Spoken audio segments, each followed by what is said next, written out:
ખેડૂતની વેદના એક ખેડૂતો સમજી શકે છે.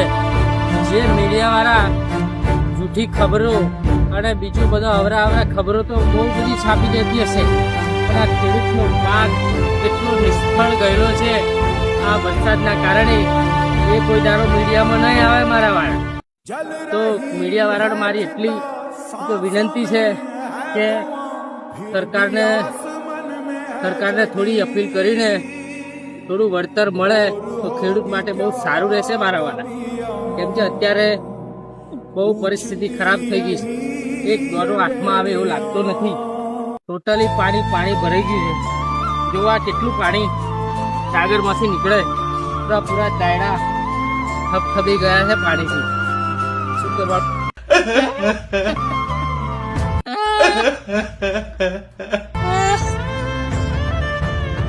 ખેડૂતનું પૂનમ છે હવે.